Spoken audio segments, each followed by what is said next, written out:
자, 그 다음에는 거기 훈구하고 살인 간의 갈등. 이건 이제 크게 보는 거야. 아까 얘기했듯이 첫 번째. 조선 전기의 지배 세력은 관악파고 그 관악파를 계승한 애들이 훈구 세력이라고 했다. 특히 훈구 세력은 세조 때 집권에 협력한 사람을 중심으로 형성된 훈척계열이다. 그리고 이제 성종 때 본격적으로 살인들이 정치적 진출을 하는데 얘네들이 성종 때부터 갈등을 빚는다. 그러나 이제 16세기에도 여전히 누가 지배 세력이다. 훈구 세력이 지배 세력이야. 그래서 이제 요거 두 개 비교한다 그랬죠? 그래서 여기서 비교하는 거야. 두 세력. 그래서 훈구 세력하고 살인간 비교하는 거야. 그래서 열심히 읽으면 돼. 훈구 세력은 한번 읽자고 같이. 세조 집권 이후 공신으로서 또는 왕실의 외척으로서 성장한 세력. 결론. 어느 왕? 세조. 훈척 계열이란 소리야. 밑에 얘네들은 초기 누구를 계승한 애들이다? 관악파. 그리고 당연하지. 문물제도 정비에 기여했다. 15세기 문물제도 정비를 한 애들이 누굴까? 지배 세력일 거 아니야. 그러니까 훈구 세력. 그 다음에 15세기 국학정략 편탄 사업을 주도했다. 이거 당연한 거고. 자, 얘네들은 중앙의 권력을 이용해서 15세기 이래 늘어난 농업생산력, 그 농업생산력과 상공의 이익을 독점. 그러니까 비리 세력으로 변해간다는 얘기지. 얘네들이 비리 세력으로 농업생산력 상공 독점했다. 그 다음에 서해안의 간척사업, 토지 매입 등으로 뭘 확대시켜 나갔다? 농장. 어디에도 관여했다?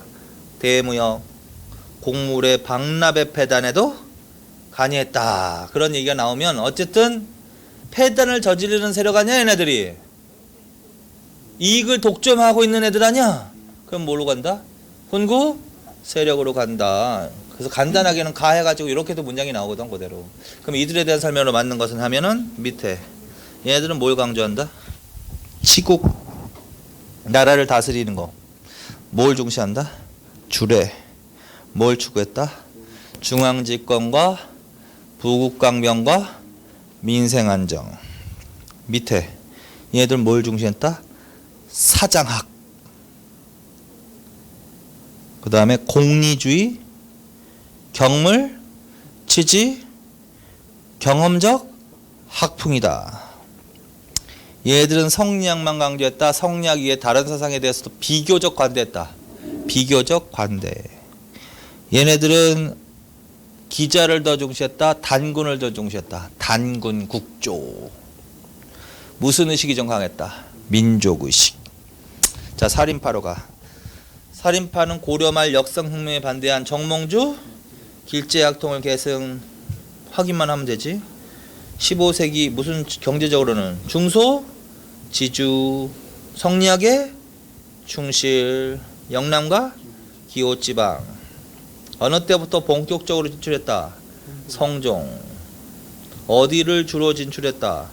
3, 4와 2조 전랑직. 2조 전랑직은 나중에 할 거고 3, 4는 업승기구입니다. 언론기관 아니야 언론기관. 그래서 3, 4로 진출한 사람들이 누구를 굉장히 비판하는 거야? 훈구 세력을 비판했다는 소리지. 자, 성종 때 진출한 대표적인 사람이 최초는 누구고? 김종직. 제자 정여창, 김일손, 김갱필. 중종 16세기 하면은 조광조. 자, 얘네들은 그럼 예를 들어서 대지주층, 중소지주층 이렇게 비교할 수도 있는 거잖아. 그렇지? 대지주층, 중소지주층. 그리고 중소지주층에 대해서 자, 얘네들은 뭘 강조한다? 수신. 이건 뭐하고 비교하는 단어야? 치국. 치국을 보다 강조하는 애들. 그 다음에 수신을 강조하는 애들.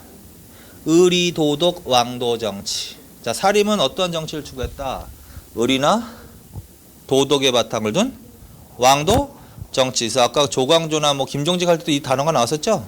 그래서 얘네들이 추구한 정치는 패도 정치가 아니라 왕도 정치. 의리나 도덕. 그거 반드시. 얘네들은 뭘 중시했다? 소학과 주자가래. 대학이야 소학이야? 소학. 주례야 주자가래야? 주자가래. 얘는 중앙집권의 향촌자치야. 향촌자치. 이들의 향촌자치와 관련되어 있는 게 뭐다? 다조초나 뭔지 모르지만 사창, 향사래, 향음주래, 유향소, 향약. 자, 이거는 다 누구의 무엇과 관련되어 있는 거야? 사림의 향촌, 자치. 그 중에서 유향소 동그라미, 향약 동그라미. 이건 단독으로 낸다. 자, 유향소는 머릿속으로 내가 복습시켜 줄게. 9년 단위로 설치된 지방사족의 자치 기구. 하는 일은 수령을 보좌하고 향리를 감찰하고 풍속을 바로잡는 일을 봤다. 간부, 좌수와 별감. 유향소에 속한 양반들의 명단을 뭐라고 그랬냐면 향안. 이 기구의 운영 규칙을 향규. 양반들의 회의를 향회. 폐지. 유향소 폐지. 세조. 이시의 난을 계기로. 부활. 성종. 누가 나와야 돼? 김종직 등 사림들이 유향소 복립운동. 그래서 그거 기억하고. 다음에 향약은 내용은 나중에 할 거고. 누가 처음으로 보급했다? 조광조. 그래서 그거 나눠서 해. 조광조가 처음 보급한 건 뭐야? 향약. 유향소 복립운동을 전개한 사람은 누구야? 김종직. 거기까지. 그 다음에 얘네들은 뭘 중시했다?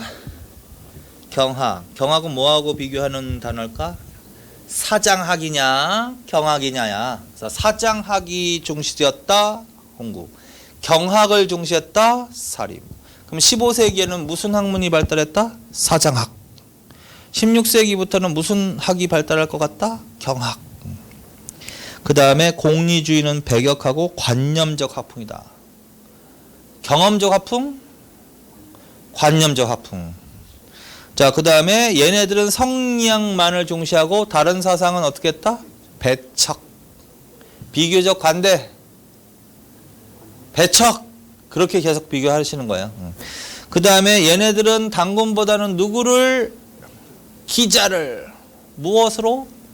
교화의 임금으로 중시했다. 기자조선이 강조되는 시대가 몇 세기다? 16세기. 단군조선이 강조되는 시대가 몇 세기다? 15세기. 민족의식과 관련되어 있는 거는 뭘 강조해야지 민족의식이 강하다? 단군. 존화주의, 중국 중심이면 기자. 이렇게.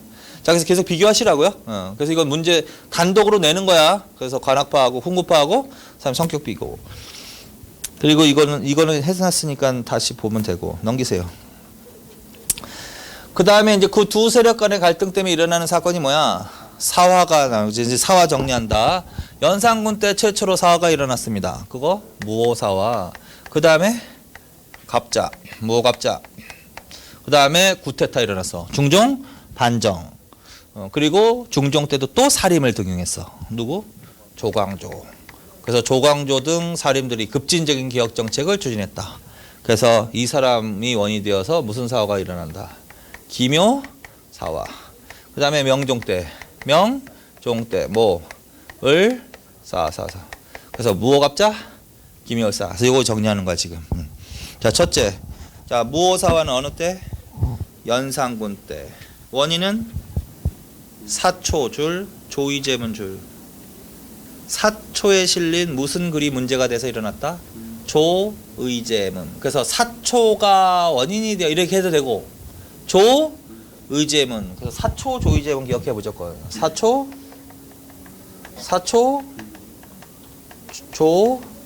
조의제문이 뭐라 그랬어? 의제의 죽음을 애도한다. 자, 그래서 요것의 내용을 꼬투리로 잡아서 훈구 세력이 사림을 탄압한 사건. 요게 바로 무오사화입니다. 사초는 아까 누가 작성하는 거라 그랬어? 사관. 조의제문은 누가 지었다 그랬어? 성종 때 김종직이 지은 거란 말이야. 근데 이 사람의 제자가 김일손이거든. 김일손이 사관으로 있으면서 조의제문을 사초에 실은 거야, 그 사람이. 그런데 훈구 세력이 그 조의제문의 내용을 꼬투리 잡아서 사림들을 탄압했다. 이렇게 되는 거지. 자, 그래서 결론 사초, 조의제문. 그러면 무오사화로 가는 거야. 자, 누가 주도했대? 이극돈, 유자광 등. 얘네들은 훈구 세력이란 소리지 그럼. 그 다음에 누가 피해를 입었대? 김일손, 표현말, 정여창, 체부동. 얘네들은 뭐란 소리야 그럼? 사림이란 소리지? 사람 하나둘씩 하나 다 일일이 외우지는 마세요. 그냥 크게 한 번씩만 읽어봐 최소한. 사람은 외울 필요는 없는 건데 정 외우고 싶으면 한 사람 정도만 외워놔. 한 사람씩만 그냥 대표로 해가지고 자기 외우고 싶은 사람은. 그러나 사초하고 조의제문은 반드시 기억하라고. 사초하고 조의제문 내용이 나오면 빨리 무오사와. 자, 그 다음에 갑자사화로 간다. 자, 갑자사화도 어느 때? 연산군 때. 원인은 연산군 생모 패비 사사사건. 그거 줄 써놓으세요. 연산군 생모야. 연산군 생모. 연산군 생모가 윤비야. 윤비. 윤씨. 윤비라고 해도 돼. 윤비. 윤비 패비 사사사건이 원인이 되는 거야. 자, 이건 무슨 말이냐면 배경은 연산군 생모가 성종의 부인이란 말이야. 근데 이 성종 때 패비가 된다고. 훈신들의 주청으로 패비가 된단 말이야. 그래서 서인으로 강등된 상태에서 사약이 내려져서 죽는다고. 그걸 사사시킨다고 하지. 그래서 연산군 생모가 성종 때 패비 사사됐다고. 근데 그때 연산군이 아직 어렸을 때 그런 일이 있었던 건데 그에 따라서 몰랐다고. 그게 자기 엄마가 패비 사사된 거를. 그러다가 이제 다른 사람 손에 켜서 결국 왕까지 됐는데 어떤 사람이 너희 엄마가 그렇게 패비 사사했다라는 내용을 알려주더라고. 그 사람이 임사홍이야. 임사홍. 임사홍이. 그래서 그 사실을 알고 자기 어머니를 패비 사사시키는데 연루된 사람들이 있었을 거 아니야. 그 사람들을 탄압한 사건인 거지. 그래서 이거를 뭐라고 그래? 연산군 생모 윤비 패비 사사사건이라고 했다. 그래서 연산군 생모 윤비가 나오면 빨리 갑자 사화로 갑니다. 그래서 이 사람은 훈신들도 수촉을 했고 나머지 사림들도 또 탄압을 한 거야 이때. 자, 그래서 요 두 개 기억해 순서대로. 자, 그리고 연산군의 정치. 연산군은 누구를 다 억누르고 훈구 세력과 사림을 모두 억누르고 줄. 그러니까 이 사람은 살인만 탄압한 사람이 아니라 훈신들도 탄압했다. 특히 어느 사건을 계기로 훈신들까지 탄압한 거야? 갑자사화. 자기 엄마. 자, 살인들의 얼돈 활동을 억제하는 게 맞겠지? 탄압이라고 했으니까. 그 다음에 두 차례 거쳐 사흘 척에서 영남선이 대부분이 몰락했다. 관리들에게 뭘 차고 다니도록 했다? 신엄패. 신은 삼갈신, 어는 말씀 원자거든. 그러니까 말 입 닫으라고. 그러니까 언론 활동, 언론을 막은 거야. 그리고 옆에다가 하나만 더 써놔. 신문고 폐지. 신문고도 폐지시켜버린다. 백성들이 억울한 일을 왕에게 고발하는 거를 신문고라고 하지? 그래서 신문고도 폐지시켜버린다 이렇게. 그래서 언론을 막고 사림도 탄압하고 혼신들도 탄압하고 그 다음에 뭐 폭정을 했다 뭐 이런 얘기가 나오는 거지. 그래서 결국 뭐가 일어났을까? 중종 반정이 일어난 거야. 자, 그 다음에 김종직의 조의제문 글 한번 읽어보자. 꿈속에 신이 나타나서 나는 초나라 회양 손심인데 서초 폐왕에게 살해되어 빈강에 버려졌다고 말하고 사라졌다. 잠에서 깨어나 생각해보니 회왕은 중국 초나라 사람이고 나는 동이 사람으로 거리가 마일이나 떨어져 있는데 꿈에 나타난 징조는 무엇일까? 역사를 살펴보면 시신을 강물에 버렸다는 기록이 없으니 아마 항우가 사람을 시켜 회왕을 죽이고 그 시체를 강물에 버린 것인지는 알 수 없는 일이다. 이제야 글을 지어 의제를 조문한다. 그래서 이게 무슨 글이라고 하는 거야? 의제문. 근데 끝에까지 읽으면 너무 시간이 오래 가잖아. 그렇잖아. 그러니까 그 앞에 초나라 회양 손심인데 뭐 이런 거부터 해가지고 좀 잡아놓으라고. 그럼 빨리 뭘로 가? 의제문으로 가. 이 글을 지은 지은이를 물어봤어. 그럼 김종직을 물어보는 거야. 그 다음에 이 글로 인해서 일어난 사화. 이 글의 영향으로 나타난 사건에 대해서 물어봤어. 그럼 뭐 무사화 물어보는 거지. 사화. 그래서 그거 기억하십시오 반드시. 자, 그 다음에 이제 뭘로 간다? 그래서 임사홍이 주도했다. 윤필상만 줄쳐놔. 한 명에도 줄쳐놓고. 그래서 임사홍이 주도했고 윤필상 한 명의 등이 처벌당한 사건이 뭐야? 갑자사화. 자, 그 다음에 이제 중종 반정이 일어났어. 이거는 훈신들이 일으킨 거야. 그래서 반정공신들이 이제 권력을 장악하는 거야. 그래서 중종이 이제 찌그러져 있다가 반정공신들을 견제하기 위해서 또 누구를 등용한다? 사림을 등용한다. 이때 등용된 사림이 누구다? 조광조. 그래서 조광조의 개혁정책 있죠? 조광조의 개혁정책은 여기는 없는데 어디에 공부 미리 했지? 그거 정리해 놓으라고. 조광조 개혁 정책의 내용은 단독으로 물어본다고. 맨 처음에 어디서 했어? 225페이지 아니야 224페이지에서 했잖아. 한번 다시 읽고 다시 가자고. 224페이지. 조광조. 어느 때 등용된 사림? 중종. 무슨 정치 추구? 의리, 도덕, 왕도, 정치, 도학, 정치. 공론을 표방하면서 급진적인 개혁 정책. 그 다음부터 확실히 외우라 그랬죠. 뭐 설치했다? 혈량과 일종의 천거제라고. 천거제. 그 다음에 경연을 강화하는 게 맞지? 폐지가 아니라 강화하는 게 맞지? 사림들은 유교 정치를 하는 거니까. 그 다음에 소격서 폐지. 사림들은 성량만 강조해 성략 이유에 대해서 비교적 한데 성량만 강조하고 다른 사상은 배척하지. 대표적인 예가 이거라고 할 수도 있는 거죠. 도교행사 폐지 맞지? 소격서 폐지. 향촌자치 맞지? 향촌자치. 지방에 주자가려하고 소학. 그 다음에 조광조가 처음으로 보급한 거 향약. 김종직이 전개한 향촌자치와 관련된 활동 유양소 복립운동. 조광조는 향약. 그 다음에 공납제도의 시정 촉구. 거기까지도 외우시라고 그랬죠. 공납제도의 시정은 뭐라고 했다? 박납의 폐단 시정. 무슨 법이라고도 한다? 개혁안 수미법. 이 사람이 바로 뭐 한 사람이다? 문묘 18년. 위훈 삭제를 일으켰다.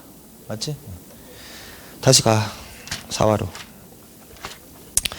자, 그래서 232페이지. 자, 그래서 결국은 이 중종 때 일어난 사화는 기묘사화인데 누구의 개혁 정치가 원인이 되었다?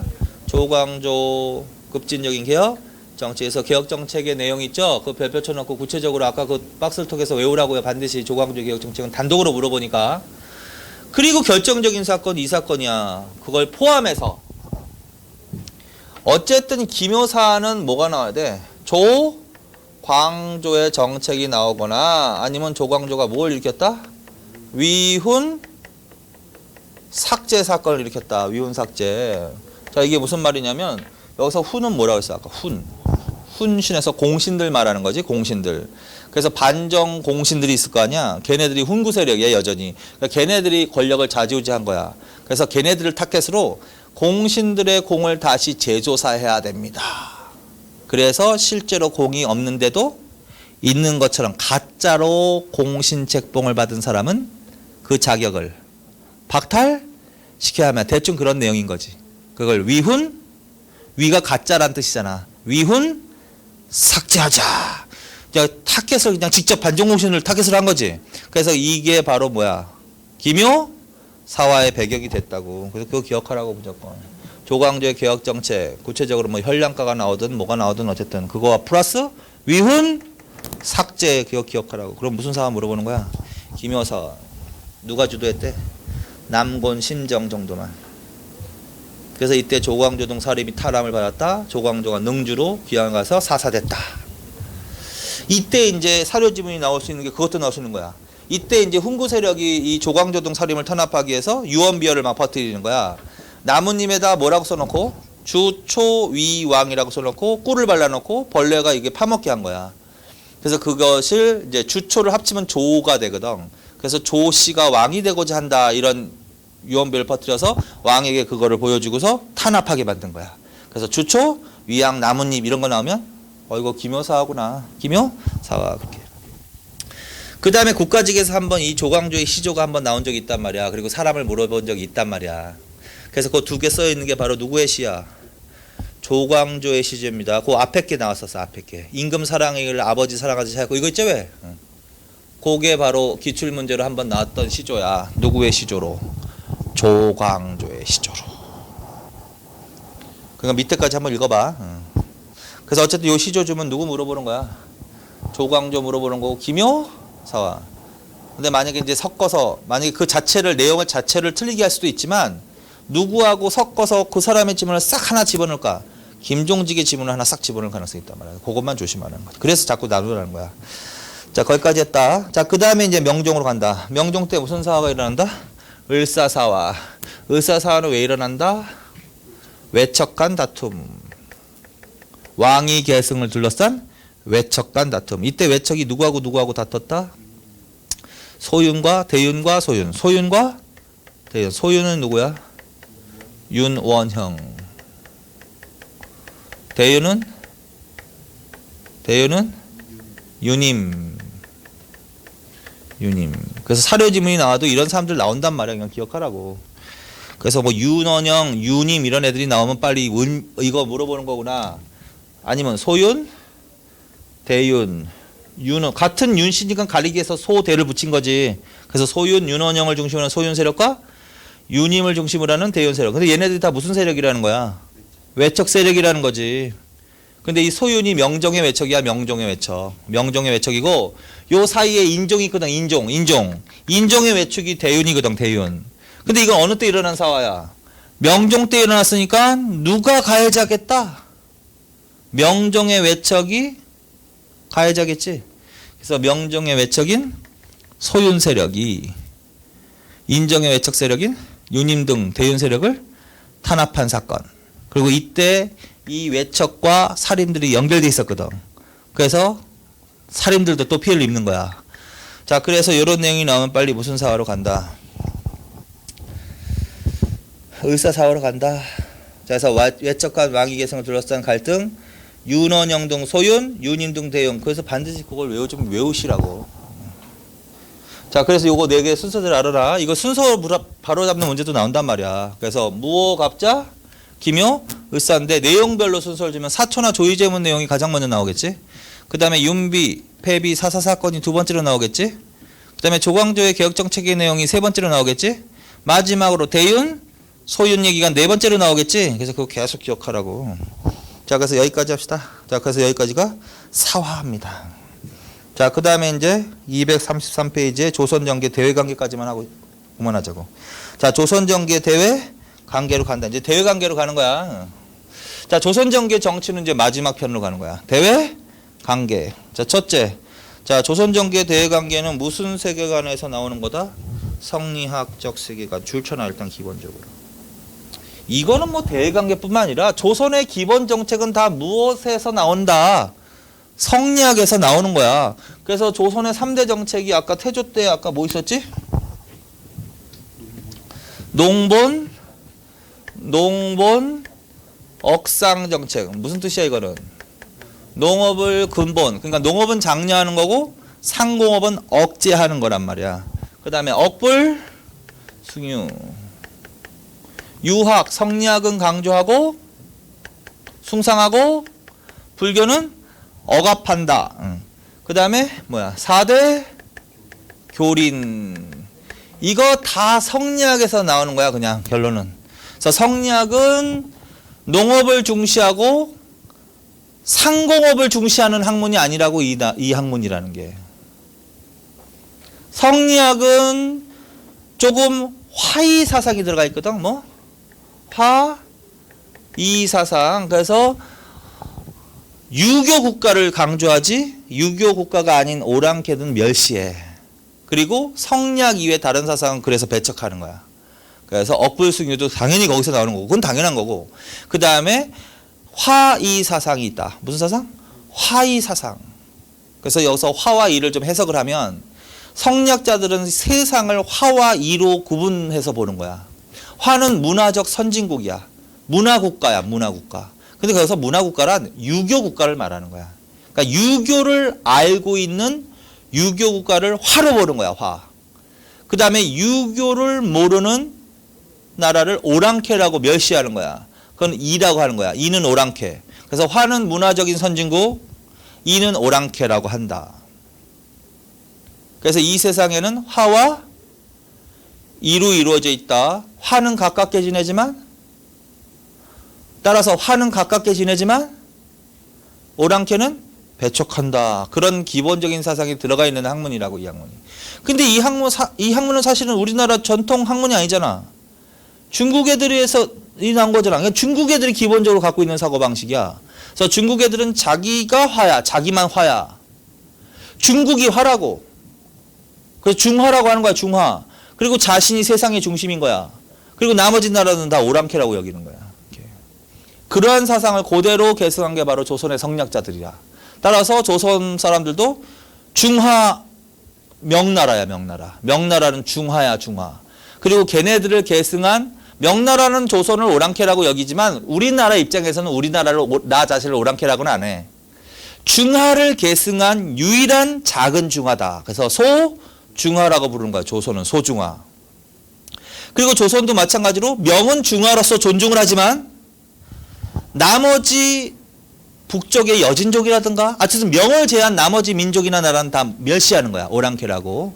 그래서 그거는 이라고 보는 거야. 이. 자, 그래서 성략적 세계관이란 기본적으로 무슨 사고방식을 갖고 있다? 세계관이 화이사상. 화이사상.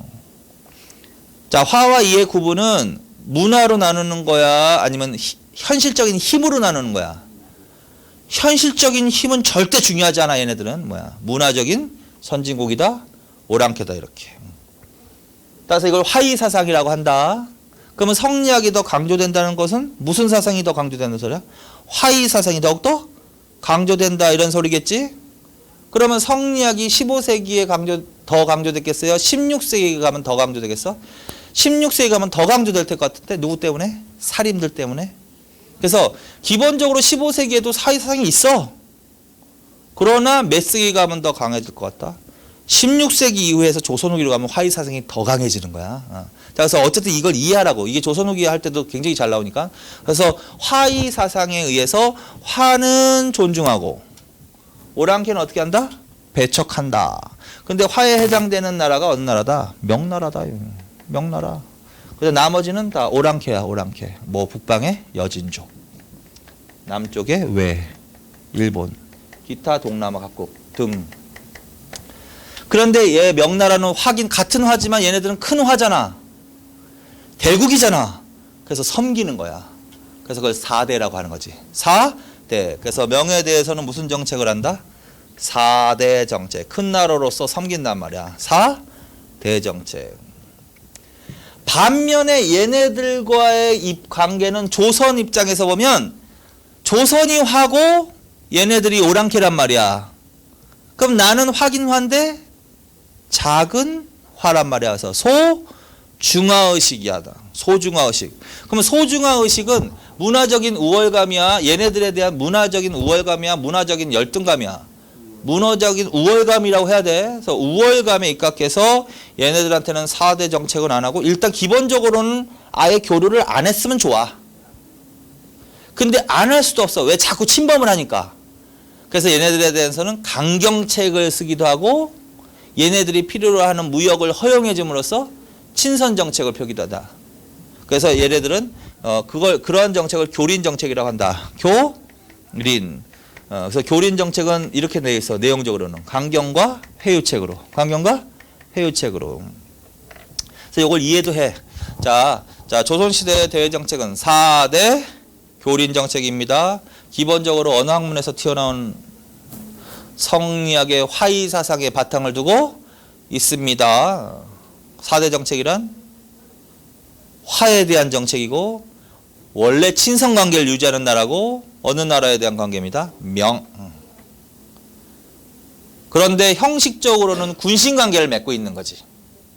대등한 관계는 아니고.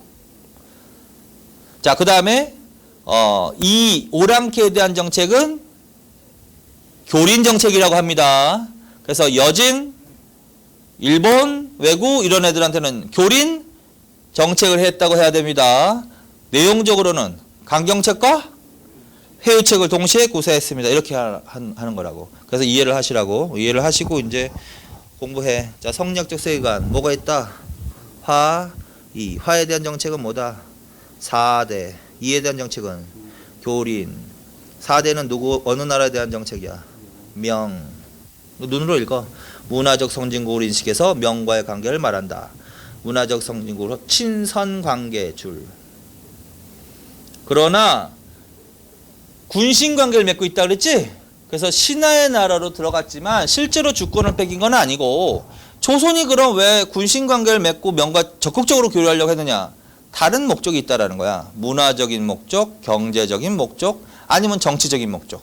그러니까 명으로부터 인정받음으로써 왕권의 안정을 취하려는 정치적 목적도 있고, 명과의 고려를 통해서 선진 문화를 수용하려는, 그래서 경제적, 문화적인 실리를 추구하는 목적이 강했다. 그 정도만. 자, 그 다음에 2는 누구에 대한 정책이야? 오랑캐. 오랑캐에 대해서는 무슨 정책을 한다? 교린. 내용은 무슨 정책과 무슨 정책이지?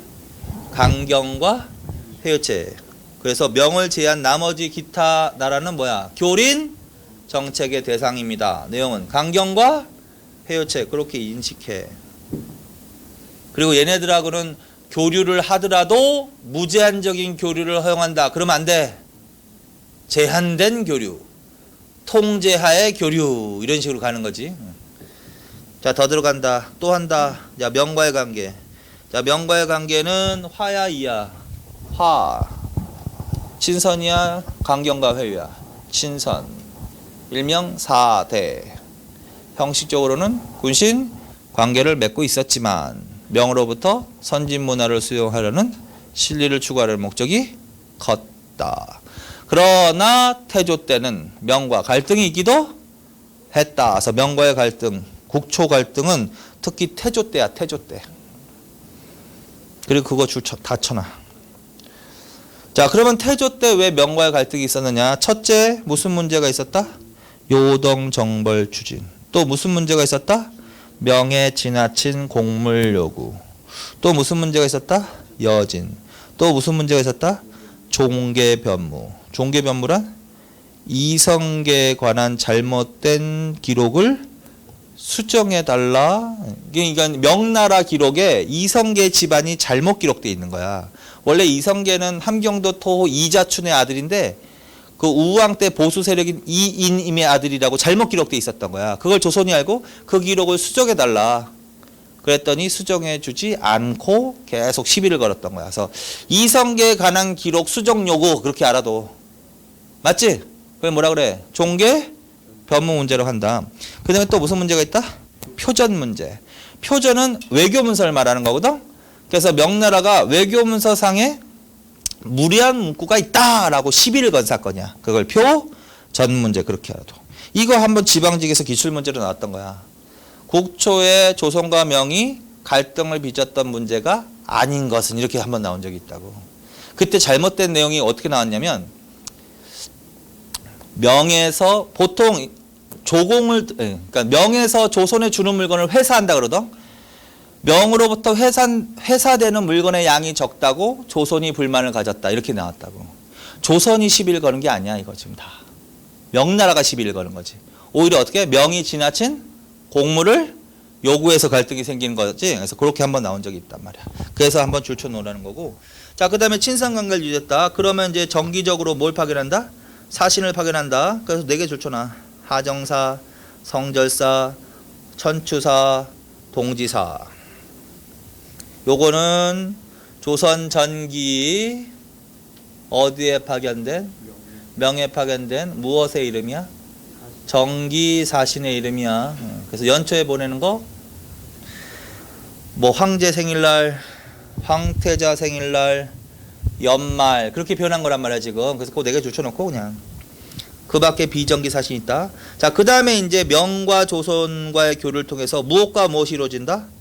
조공과 회사 줄쳐놔. 조공과 회사. 이거 무슨 말이냐면 조공은 어떤 얘기냐면 신하의 나라에서 군의 나라에 보내는 거를 조공품이라고 하는 거야. 그러니까 조선에서 명에 보내는 물건 그걸 조공품이라고 하고, 그거를 이제 명에게 주면 명나라는 또 조선이 필요한 물건을 돌려주거든. 그래서 그걸 뭐라고 한다?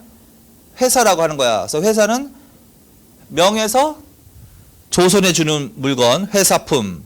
그 다음에 조공은 조선에서 명나라에 보내는 물건. 그래서 그걸 조공과 회사라고 한다. 근데 사실 이때 이 교류하는 물건이 서로 필요한 물건이 교류되는 거거든. 그래서 이걸 경제적으로 표현하면 무역이라고 볼 수도 있는 거지. 무역.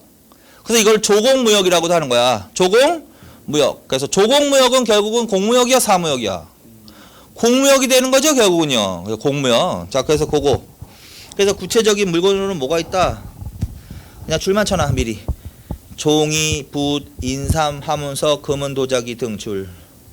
비단, 서적, 약재, 문방구 등 줄. 이거는 어느 나라와의 교역품이야? 명. 자, 그 다음에 여진과의 관계로 간다. 자, 여진과의 외구, 기타 나머지는 다 무슨 정책으로 가야 돼? 교린. 교린. 지금부터 공부하는 민족이나 나라는 다 조선은 뭐라고 생각해? 오랑캐. 그래서 교린이야. 내용적으로는 강경과 회유책. 이들에 대해서는 조선은 어떤 의식을 갖고 있어? 소중화의식. 문화적 우월감. 문화적 우월감. 자, 근데 이 중에서는 이제 여진과 외구 요 두 부분이 제일 잘 나오니까 그 부분을 집중적으로 해놔. 자, 북쪽의 누구와의 관계? 여진줄. 무슨 개척과 관련 있는 민족? 북방 개척. 조선은 국초부터 적극적인 북방 개척 정책을 실시했습니다. 강력한 토벌 정책과 함께 회유 포섭하는 정책을 실시했습니다. 사군과 육진. 이제 그거. 사군과 육진. 어느 왕 때? 세종. 세종 동그라미. 최윤덕 이천. 서북사군. 김종서. 동북육진. 그래서 그거 반드시 외우셔야 돼. 어느 왕까지 외워. 어느 왕 때? 세종대왕 때. 세종사왕 때. 조선 초부터 태조 때부터 북진 정책은 계속되어 왔단 말이야. 그런데 세종 때 그 북진 정책의 결과로 뭘 설치했다? 서북 사군과 동북 육진. 이건 반드시 왕까지 외우세요. 그래서 중요하다고 그랬지 이거. 그래서 서북 사군과 동북 육진. 서북 사군 누구를 보내서? 최윤덕 등을. 동북 육진은 김종서 등을. 근데 서북 사군은 어디에 설치했냐면 압록강. 동북 육지는 두만강. 그래서 의미가 있다. 압록강과 두만강을 경계로 하는 오늘날과 같은 국경선을 확보했다. 그 문장을 반드시 기억해놔. 오늘날 중국과의 국경선이 북한을 포함해서 어디야? 압록강과 두만강을 잇는 선이 국경선이잖아요 지금은. 그래서 그 경계선, 오늘날 같은 국경선을 확보한 시기가 어느 때냐고. 세종이라고요. 세종. 사군과 육진. 그래서 그거 반드시 줄쳐놔. 자, 그 다음에 기타. 북방 개척하기 위해서 무슨 정책을 실시했다? 3인 토관 동화 정책. 3인 정책이란 삼남 지방의 일부 주민을 북방으로 이주시켜 사는 정책. 북방의 지역민을 모에 임명해서 토관에 임명해서 민심을 수습하겠다. 여진족에게 뭘 장려했다? 귀순 장려. 귀순한 여진에게는 뭘 지급하기도 했다? 관직, 토지, 주택 지급. 그래서 첫 번째 문장을 뭐라고 하는 거야? 첫 번째 나와 있는 문장을 무슨 정책을 하는 거야? 사민. 두 번째 토관. 세 번째 동화 정책이라고 한다고. 동화 정책. 동화 정책. 자, 그 다음에 국경무역과 조공무역을 허용했다. 국경무역과 조공무역. 결국은 여진들도 맨날 침범하는 게, 이게 국경지대를 침범하는 게 문제가 되는 거거든 얘네들이. 그래서 얘네들에게 무역을 허용해 주는 거야. 그러면 국경무역과 조공무역. 그러면 국경지방에서 교역해야 된다. 그러면 국경지방에 뭘 설치했다? 무역소. 그래서 경성경원 무역소 줄. 국경무역과 조공무역은 이해하고 경성경원에 무역소를 설치. 그걸 외우세요. 경성경원은 함경도 도시거든. 경성경원에 무역소를 설치했다. 그거 하나 외우고. 한양에 북평관 설치. 그거 줄줄 외우고. 그리고 경성경원에 무역소 설치한 거는 무슨 무역을 허용했다라는 거야? 국경무역을 허용했다는 소리고, 한양에 북평관을 설치한 것은 조공무역. 조공무역이면 아까 무슨 관계에서 나오는 거야? 군신관계에서 나오는 무역을 조공무역이라고 한 거지. 그럼 이 당시에 조선과 여진이 군신관계였나 보다. 조공무역이라는 단어를 쓴 거 보니까. 누가 군이었을까? 조선이 군이고, 이 당시에는 여진족이 신하의 나라로. 그러면 우리가 명나라에 사신을 보내듯이, 조공품을 보내듯이 여진 사신들이 우리나라에 와서 조공품을 보내는 일이 있겠지. 그때 여진 사신들이 묵는 숙소를 북평관이라고 했단 거야. 그래서 북평관. 그래서 나머지는 뭐야 까먹더라도 자 서북사군과 동북육진이 가장 중요한 거야. 그래서 그건 반드시 별표 쳐놓고 외우고 북방개척과 관련해서 조선정기 한 대표적인 정책 3인, 토간, 동아정책, 그 다음에 무역, 경성경원의 무역소, 한양의 북평강. 그 정도는 계속 머릿속에 떠오르시면 돼. 자, 그 다음에 외구로 간다. 자, 외구는 한번 근거지를 정벌한다. 무력 시위하는 거지. 강경정책이지 이거는. 자, 그래서 그거 뭐야? 쓰시마 정벌. 이것도 다 세종으로 가는 거야. 자, 세종대왕 때 북쪽으로는 서북사관과 동북육진을 설치했고 남쪽의 외구한테는 뭐 쓰시마 대마도 정벌. 여기가 어디의 근거지야? 외구의 근거지 아니야. 그래서 쓰시마 정벌. 이때는 누가 가야 된다? 이종무까지 쫓아나. 이종무. 쓰시마 정벌하면 고려 말에도 한 번 더 나오지. 박위가 가야지 그때는 창왕 때. 그치? 근데 이종무가 나오면 이때야. 그래서 무력 시위를 하고 그 다음에 이제 이들에게도 제한된 무역을 허용하는 거야. 그래서 무역을 허용하기 위해서 취한 조치가 뭐다? 삼포 개항이다. 삼포 개항. 삼포는 어디를 말한다? 있나? 있으면 한번 읽어보세요. 부산포, 제포, 연포. 부산포는 그냥 지금의 부산, 동네 이래도 되고 제포는 지금의 진해 부근 정도 되네. 진해 부근. 그다음에 연포는 지금의 울산. 그다음에 제포는 다른 말로 내이포라고도 불렀거든. 그러니까 부산포, 제포, 연포 이래도 되고 부산포, 내이포, 연포 해도 돼. 그래서 어쨌든 삼포. 그래서 무역을 허용해 준 거야. 그다음에 제한을 가한 거지. 자, 그래서 조약. 무슨 조약이야? 개해약조. 개해약조. 그래서 요 세 개 순서대로 또르륵 하고 결국 왕은 어느 왕으로 간다? 세종. 세종. 그래서 반드시 외우시고 계약주의 내용은 세견선 50척, 세삼이도 200석, 삼포에 거류할 외인의 수를 제한했다. 50척에다 동그라미, 200석에다 동그라미 쳐놔. 자, 무슨 말이냐면 1년에 교역할 수 있는 양을 정한 거야, 상한선을. 그래서 1년에 교환할 수 있는 무역선은 몇 척까지 보낼 수 있다? 50척. 그 이상은 안 돼. 그리고 쌀, 교역할 수 있는 쌀을 몇 석까지 가져갈 수 있다? 200석. 그렇게 제한한 거야. 그래서 동그라미 쳐놔. 50, 200으로 제한했다. 그럼 무슨 조약으로 간다? 개해약조. 자, 그래서 지금 조선 정계는 요게 제일 중요해. 요거는 제일 중요하니까 요거 기억해. 요게 제일 중요한 거니까. 그리고 왕은 다 어디로? 세종으로 간다. 세종. 그래서 왜구를 근저시켰단 말이야. 자, 그 다음에 왜구는 서남해안을 일본의 도서지방을 중심으로 하는 해적 집단이고 일본의 내륙정부가 또 따로 있다 그랬지. 자, 내륙정부를 뭐라고 했다? 무로마치 줄쳐놓으세요. 무로마치. 그래서 일본 내륙정부. 그래서 왜구하고 일본하고 조금 구분을 한 거지. 자, 일본은 무슨 정부라고 해야 된다 이때는? 무로마치. 하나 기억해. 무조건 무로마치. 무로마치 막부. 그래서 조선시대는요, 일본 정부 하면 두 정부만 나올 거야. 두 정부만 기억하면 돼. 무로마치 아니면 에도 정부 나올 거야. 에도. 에도는 조선 후기야, 조선 후기. 자, 무로마치 하면 무조건 몇 세기야? 15세기. 그래서 무로마치 정부와 교류했다. 그러면 15세기 물어보는 거고, 이때 이제 무로마치 정부와 교류하면서 누가 파견되게 됐다? 신숙주 줄. 어느 때 갔다 왔다? 세종 때. 신숙주. 그래서 이 신숙주가 일본에 갔다 와서 일본에서 보고 들은 견문을 책으로 편찬했단 말이야. 그걸 뭐라 그런다? 해동 제국기 줄. 근데 그건 어느 때 편찬된다고 해야 돼? 성종 때. 그래서 신숙주의 그거 하나 기억해놔. 해동 제국기 성종 때. 거기까지. 자, 특히 일본과 유구. 일본과 유구의 정치, 경제, 지리, 풍속 등을 자세하게 소개 줄쳐놔. 다 했어 이제. 자, 그 다음에 이때는 누구하고도 교류가 이루어졌다? 동남아 각국 그 자체도 줄쳐놓으세요. 동남아 각국 하면 이거 무조건 몇 세기로 가는 거야? 15세기로 가는 거야. 그 다음에는 동남아 각국은 안 나와. 몇 세기만 나와? 15세기만 나오니까 그것만 기억해. 구체적으로는 유구, 시암, 자와 줄. 유구는 류쿠라고도 해도 되는데 유구는 지금 유구가 어디냐면 지금의 오키나와예요. 오키나와.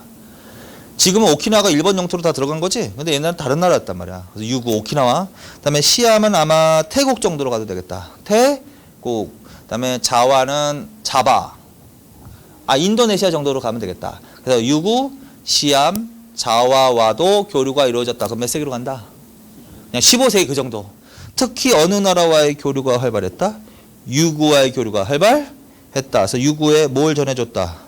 불경, 유교 경전, 범종, 부채 등을 전래했다. 중요한 문장은 아닌데 어쨌든 이게 나오면 몇 세기로 가는 거야 지금. 몇 세기 하고 있어? 15세기의 상황으로 부수적으로 나올 수 있는 문장들이야. 그래서 그것만 알아두라고. 자, 그래서 요게 지금 여기 쓴 게 제일 중요한 거야. 그 다음에 요거 하나만 더 해놓자. 일본으로 가. 그래서 일본도 보내기도 했지만 일본 무로마치 정부에서 사실을 파견해서 한양에 묵는 숙소가 하나 있다. 무슨 관이야? 동평관. 동평관. 이건 뭐 외워도 북평관 아니면 동평관일 거 아니야. 그렇지? 여진은 북쪽에 있지. 그러니까 여진 사신이 묵은 숙소는 북평관이라고 하면 되고 일본은 동쪽에 있잖아.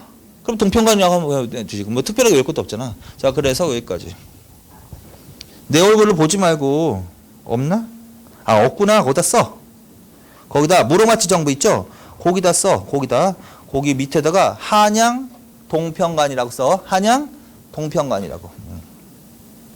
자, 그래서 15세기 대외 관계는 지금 여기 쏘는 거, 특히 요거 노란 거 하는 게 제일 잘 나와. 요 부분만 정확히 확실하게 해놓으세요. 자, 여기까지 합시다. 자, 오전 여기까지 하겠습니다. 수고하셨습니다.